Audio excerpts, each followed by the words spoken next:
Oke guys, welcome back to Daily Charting with Toshi, di mana kita akan daily chart your favorite cryptocurrencies. Oke, dan sekarang kita masuk ke DCWT sesi kedua, di mana di sini kita akan membahas mengenai altcoins. Buat lo yang pengen pembahasan mengenai Bitcoin dan Ethereum, bisa cek di DCWT sesi pertama yang sudah kita upload jam 11 pagi tadi, ya. Kita bisa lihat di sini dibandingkan dengan DCWT sesi pertama, kripto kembali rally, ya. Totalnya sekarang sekitar di 3%-an dalam 24 jam terakhir, dengan total market cap di 2,42 triliun US dollars. Untuk Bitcoin dominance turun sebesar 0,14%, volume turun sebesar 2,03%. Kita bisa lihat di sini untuk BNB terjadi rally 1,92, Solana pump sebesar 5,27%, XRP dia rally sebesar 2,45%, Dogecoin rally sebesar 3,8%, lalu Toncoin dia rally sebesar 8,54%, Cardano rally sebesar 2,5%, dan AVAX pump 7,02%, ya. Jadi kita bisa lihat pada hari ini mulai semakin bullish, ya. Secara short termnya semakin bullish. PR besar kalau kita ingin Bitcoin lanjut ke new all time high adalah menembus struktur sesuai dengan pembahasan kita di DCWT pertama, ya. Kita sudah bilang dari tadi bukan dari tadi sih, dari kemarin-kemarin bahwa setelah dia reclaim sama 20, PR selanjutnya adalah struktur di 65.463 yang baru saja di retest literally tadi, ya. Dan lalu juga di MA50, dan PR terbesarnya secara struktur adalah daily close di atas dari sini, ya, yaitu di atas dari sekitar 66.800-an, ya. Kalau mau dibulatkan mungkin 67.000 boleh lah, ya. Itu PR untuk Bitcoin, karena kalau sampai dia bisa daily close di atas dari 67.000, artinya jelas dia membuat suatu struktur higher high. Nah, apabila higher high ditambah dengan higher low, itu ada kemungkinan reversal yang tinggi, begitu, ya. Banyak orang suka bertanya, Bang, apa sih yang bisa membuat satu aset dibilang bullish maupun bearish? Yang paling gampang adalah apa? Struktur, ya. Dia buat polanya apa? Lower low, lower high, lower low, lower high, atau seperti di sini, ya. Higher low, higher high, higher low, begitu, ya. Nah, apabila Bitcoin bisa menyelesaikan PR dia, nah siap-siap, jangan-jangan kita ada peluang untuk reversal. Dan ini bisa masuk dalam V-shape recovery, begitu, ya. Nah, tetapi itu pure secara TA. Secara fundamental seperti apa? Seperti yang kita tahu, ya, waktu ETF nih ada yang nanya pertanyaan bagus, ya. Bang, ini secara overallnya, Bang, kan masih cenderung strukturnya masih, ya. Kita ngelihat faktanya lower low, lower high, lower low. Dan ini masih ada possibility terbuat lower high karena belum terjadi tembus daily close di atas dari 67.000, ya. Apakah ETF spot akan mengubah kemungkinan untuk Bitcoin tidak lanjut lagi koreksi? Nah, begini, kita ngelihat statistiknya tuh langsung aja waktu ETF launching, ya. ETF launching itu di sekitar sini, ya, di Januari sini, ya. Nah, apa yang terjadi setelah ETF spot launching? Yang terjadi adalah bukannya dia nge-pump lagi ke atas, tapi dia koreksi, malah ngedump, ya. Koreksi, ngedump, lower low, lower high, lower low, lower high, lower low. Nah, terus ini apa Bang yang bikin dia naik lagi? Simple, jawabannya adalah hype dari halving. Kalau lu perhatiin news ya sebelum Januari, sebelum ETF spot, yang terus ditekankan adalah ETF spot, BlackRock, ETF spot, BlackRock, ya. Nah, setelah ini udah beres, terjadi buying the rumor and selling the news, media mulai mengubah targetnya. Jadi apa? Halving sudah dekat, ya. Hype-nya kebentuk, mulai naik lagi ke atas, ya. Nah, setelah halving di tanggal 20 April, apa yang terjadi? Bahkan sebelum halvingnya saja, Bitcoin sudah mulai membuat lower low. Begitu. Jadi lagi-lagi kita bisa klasifikasikan, ya. Ini sebagai apa? Buying the rumor and selling the news. Begitu, sama seperti di sini. Nah, sekarang ada beberapa yang bilang, Bang, jangan-jangan kayak gini lagi nih, V-shape recovery lagi. Sebenarnya mungkin aja kalau belum ada halving, gitu. Kalau halvingnya sudah semakin mendekat, mungkin bisa kayak di sini, ya. Nah, tetapi kalau sekarang belum ada hype lagi seperti dulu. Dulu di sini hype dari ETF spot, ya, yang membawa Bitcoin dalam kondisi bearish loh, ya. Dia jebol nih, ya, jebol dari MA200. Mulai nggak jelas. Nah, kebentuk hype dari hype dari ETF spot, pam dan seterusnya, ya. terus disambung oleh momentum halving. Kali ini secara fundamentalnya Bitcoin kehabisan news bullish, gitu ya, kehabisan historic moment gitu ya. Seperti yang kita tahu halving itu kejadian cuma per 4 tahun sekali, spot ETF belum pernah terjadi. Gitu. Jadi dua hal besar di waktu yang relatif dekat ya. Ini di Januari, ini di April begitu ya. Jadi itu mungkin membuat satu momentum yang sangat besar sampai Bitcoin memecahkan rekor, dia duluan all time high sebelum halving. Itu belum pernah terjadi sepanjang masa. Lo bisa cek di sini ya. Gue udah ada data kapan aja Bitcoin halving ya. Di sini semua itu halving dulu baru new all time high. Dan di sini juga. Ini pertama kali ya. Duluan all time high baru halving. Itu. Jadi menurut gua dari yang gua lihat semua momentum bullish ini udah dipakai di sini ya, makanya 7 bulan tanpa koreksi. Nah, 7 bulan tanpa koreksi itu tentunya akan mengundang koreksi yang lumayan. Gitu ya. 7 bulan tanpa bearish candle yang signifikan ya, bahkan nggak ada bearish sama sekali ya. Itu akan mengundang koreksi yang lumayan. Terakhir kali terjadi 6 candle berturut-turut itu bullish, dia koreksi sampai 50%. Begitu ya, di sini dia koreksi sampai 55%. Nah, kalau menurut gua ya, ini nggak ada yang pasti ya. Besok lu masih hidup aja itu kita nggak tahu ya, itu misteri ilahi. Nah, jadi kita nggak pernah tahu apakah ini jangan-jangan nggak bang, ini jangan-jangan akan super cycle nih terus sampai 500.000. Tidak ada yang tidak mungkin. Tetapi dari data yang kita punya, statistik yang kita punya, lebih baik kita siap dengan possibility ini drop bahkan bisa menembus bull support band yang sekarang itu ada di angka ini ya, sekarang itu ada di angka 57.300 sampai 56.891 begitu ya, karena statistiknya bilang kalau kelamaan tidak mengunjungi bull support band itu jadi malin kundang ya. Kayak di sini nih udah berapa lama ya kelamaan jadi malin kundang, ujung-ujungnya jebol. Ini 224 hari ya. Di sini yang dulu tuh, nah di sini ya, di sini tuh sama-sama lupa mengunjungi ibu ya, ujung-ujungnya apa? Sorry, bukan ini, harus ini. Oke. Lupa mengunjungi ibu berapa lama nih? Lupa berkunjung 140 hari, down. Gitu. Jadi ya kita bukan cenayang, bukan dukun ya, tetapi lebih baik kita siap dengan possibility kalau sampai dia drop ke bull support band bahkan lebih dalam lagi. Karena arguably week-nya ini ya udah nyaris kena banget sih. Gitu ya. Tapi ya lagi-lagi gitu, lebih baik kita siap. Sama seperti analogi kayak mau kepukul ya. Yang membuat kita kena KO gitu ya, yang membuat kita KO sampai nggak bisa bangun lagi itu adalah kita tidak siap kepukul gitu loh. Kita bahkan nggak lihat kita lagi mau dipukul nih. Kadang-kadang walaupun pukulan lawan keras, tapi kita siap buat kepukul, bam, kita mungkin pusing tapi nggak KO. Gitu. Nah jangan sampai kalian KO di market. Jadi persiapkanlah mental, persiapkanlah peluru, persiapkanlah semua strategi supaya kalau sampai ternyata drop lebih dalam, itu kita siap. Begitu ya. Bang, kalau sampai tiba-tiba market naik gimana dong? Lu rugi. Waduh, tenang ya. Gue pribadi itu tetap gue tuh udah akumulasi dari sini, bahkan sampai sini pun gue tetap akumulasi. Tetapi dengan satu catatan, gue udah bahas dari kapan di DCWT sebelumnya ya. Gue pribadi melakukan akumulasi dengan peluru lebih kecil di sini. Gue TP di sekitar 69 ribuan di sini ya, karena udah overheat banget waktu itu di sini. Gue TP. Nah, setelah TP di sini gue tetap akumulasi tapi hanya dengan setengah peluru saja. Tujuannya apa? Kalau sampai ternyata dia benar-benar lebih bearish lagi dan lebih dalam, gue masih ada banyak peluru gitu ya.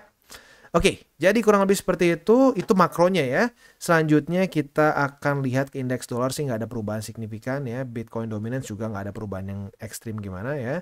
Jadi intinya masih sama seperti tadi pagi. Selanjutnya kita akan langsung masuk ke buy limit. Nah, tetapi sebelum kita masuk ke buy limit, seperti biasa gue akan disclaimer bahwa semua konten dari TCI bukanlah financial advice, ini semua bentuknya adalah edukasi. Lalu bagaimana cara untuk mendukung TCI? Ada banyak caranya, lo bisa like our video, bisa share our video, atau juga bisa menggunakan link referral kita di bawah. Dan roster kita pada hari ini adalah BNB, Solana, Render, ENA, dan PP. Nah, sekarang kita akan dengar dulu pesan-pesan dari sponsor kita pada hari ini. Oke, today's video is brought to you by Bybit. Dimana di Bybit ini kita bisa melakukan berbagai macam hal ya, mulai dari yang newbie sampai yang sudah advance. Buat mungkin lo merasa bahwa aduh bang, gue masih nggak ngerti nih TA, gue masih nggak ngerti charting dan seterusnya, tapi pengen akumulasi, pengen DCA murni, bisa lo tinggal masuk ke sini one click buy, dimana lo bisa pilih lo mau pakai apa ya fiatnya, lo tinggal pilih juga asetnya apa ya. Misalkan lo pengen akumulasi BTC, misalkan setiap hari Senin jam 7 pagi, misalkan gue pengen akumulasi BTC sebesar 100.000 rupiah misalkan ya, lu bisa langsung lakukan di sini. Bisa peer to peer, bisa Dana, Bank BRI dan lain-lain. Ini gila ya, bisa pakai BCA Mobile dan seterusnya. Jadi Bybit ini memang cocok banget buat orang-orang yang tinggal di Indo ya, bisa langsung pakai bank-bank yang memang sudah biasa kita pakai di Indo ya.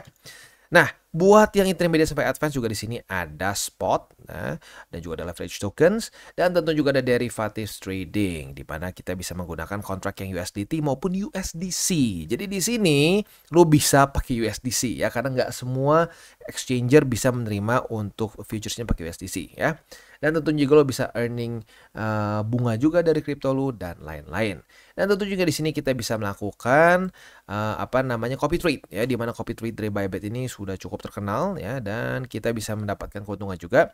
First copy trade kita bisa ada protection 100 USDT loss coverage ya, dan seterusnya ya. Jadi buat lo yang tertarik bisa silakan pakai, klik di link referral kita di bawah. Dan kita masuk ke BNB. Untuk BNB dia kemarin tuh berhasil retest ke buy limit pertama dan mantul ya. Jelas di sini retest dan mantul ke atas. Buat lo yang akumulasi di sini sudah profit 3%-an, lumayan ya. Tapi lagi-lagi ini untuk jangka panjang, jadi jangan lu berpikir untuk TP sih sebenarnya ya. TP-nya nanti, sekarang masih cukup jauh dari waktunya TP ya, Bollinger Band-nya masih lumayan di atas begitu. Jadi santai aja ya. Oke. Nah, selanjutnya kita ke buy limit 2 di 50, buy limit ketiga kita bisa pertimbangkan di sini ya. Struktur yang masih lumayan baru, tapi bisa jadikan satu struktur baru di buy limit ketiga, itu di 560,1 ya. Itu untuk posisi spot di BNB. Untuk posisi futuresnya, apabila pada hari ini terjadi retest kedua di EMA 20, kita bisa buka posisi long dengan target TP boleh di 613,2 atau di struktur yang sedang kita retest sekarang nih, yaitu di angka 600 lah kalau kita bulatkan ya. Kebetulan juga angka bulat. Next kita masuk ke Solana, dan untuk Solana kita bisa lihat di sini dia itu ngepam hari ini 6,34%. Untuk posisi spotnya ini berarti buy limit pertama. Buat yang sudah akumulasi profitnya lumayan ya. Wow, 7,69% ya, asik juga. Nah, posisi spotnya masih sama seperti kemarin karena belum terjadi reclaim ya. Buy limit pertama di 144,14. Buy limit kedua itu langsung loncat ke 133,8 dan buy limit ketiga di 121,68. Wah, buat yang akumulasi sini MA20 lagi ya. Waduh, ini profitnya ya luar biasa ya. Makanya lagi-lagi at the end of the day, menurut gue yang menang adalah orang-orang yang berpikir jangka panjang. Terus saja akumulasi gitu ya. Posisi futures kita nggak dapet setup apa-apa sayangnya ya. Reclaim di sini, retest keduanya nggak dapet ya, ke bawah. Udah gitu hari ini belum retest kedua sebagai support ya, jadi posisi long juga nggak dapet. For now, posisi futures dari Solana kita pending dulu aja karena memang setupnya kemarin sayangnya nggak kena dua-duanya ya. Next kita masuk ke render. Untuk render dia berhasil bounce ya di sebenarnya bounce sih udah di bawah sini ya, tapi momentumnya terus ke bawah ke atas menembus EMA50. Jadi untuk buy limitnya kembali aktif semua ya. Buy limit pertama di EMA50, buy limit kedua di EMA20, dan buy limit ketiga di 8,035 ya. Kemarin ada yang bilang, "Bang dibacain." Ini bacanya gini ya. Nih, EMA50 9,37, EMA20 warna hijau 8,431 gitu. Next kita masuk ke ENA, dan ENA pun nggak mau kalah, dia ngepam 12,68% ya, gile juga. Buat lo yang sudah akumulasi di buy limit terakhir sini ya, wah pasti senyumnya lumayan lebar nih, karena buat yang akumulasi di situ profitnya itu di angka 17,95%. Nah, untuk posisi futuresnya gimana? Posisi futuresnya kalau lo agresif dan terus mempertahankan posisi long lo, akhirnya kena juga target TP ya. Retest 1, retest 2 di tanggal 2 Mei, lalu hold sampai sekarang tanggal 6 Mei, dan akhirnya kena target TP yaitu di angka berapa nih? 0,91 ya, itu lu profitnya sebesar 17%-an. Ya lumayan juga. Lumayan lah, gila dalam kondisi market seperti ini ya. Nah, untuk posisi shortnya kita lihat besok pagi. Kalau daily close-nya masih di bawah dari EMA 20 atau di 0,91, kita bisa limit posisi short, tergantung mau di mana, tinggal lu lebih pilih yang mana, 20 atau struktur. Retest kedua, otomatis kita kebuka posisi shortnya dan target TP-nya bisa pertimbangkan di sini. Struktur resisten yang masih cukup baru, yaitu di angka 0,855 gitu ya. Itu kurang lebih setup untuk posisi shortnya. Next, kita masuk ke PP. Untuk PP dia kemarin kan terakhir kita bahas kapan ya? Kayaknya ini udah belum ya? Kayaknya udah ya. Retest 1, retest 2, target TP-nya udah kena, berarti udah profit ya.